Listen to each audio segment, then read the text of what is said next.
Hello everyone, তো আমি যে 3 টায়ারের এই কেকটা বানিয়েছিলাম ওটা আমি কেমনভাবে ডেলিভারি করলাম সেটাই তোমাদের সাথে একটু শেয়ার করলাম।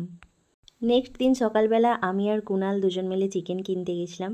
যেহেতু আজকে একটু চিকেন রান্না করব সেই জন্য সকাল সকাল চলে গেছিলাম। তো আমি আজকে অনেকগুলো চকলেট বানিয়েছিলাম, তো যেহেতু দোকানে দেবো বলে সেই জন্য তো তার জন্য প্যাকেজিং করতে বসেছিলাম। আর এটা ছিল রাত্রের ভিডিও কালকে। তো আমি এখন প্যাকেট করি। টাটা।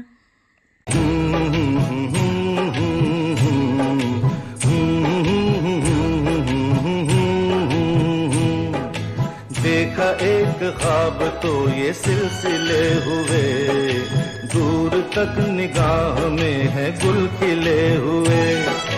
देखा एक ख्वाब तो ये। রাত 1টা পর্যন্ত আমি সমস্ত চকলেটগুলো কমপ্লিট করে নিয়েছিলাম প্যাকেট করা। তারপর আমি চকলেটগুলো ফ্রিজে আবার রেখে দিয়েছিলাম। আর দ্বিতীয় দিন মানে আজকে আমি সন্ধ্যাবেলা চকলেটগুলো ডেলিভারি দিতে যাচ্ছিলাম। তো এইরকম প্যাকেট বলতে এগুলোর ডিবেতে আমি আমার লোগোটা লাগিয়ে দিয়েছি। আরেকটা ছোট বক্সে সেটাতেও আমার লোগোটা লাগিয়ে চকলেটগুলো এতে ভরে দিয়েছি। আর আমার দুটো গ্লাস কেকেরও অর্ডার ছিল, তো সেইগুলোও ডেলিভারি করব। তো সেই জন্য বেরিয়ে পড়লাম সন্ধেবেলা। তো সকলকে টাটা বাই।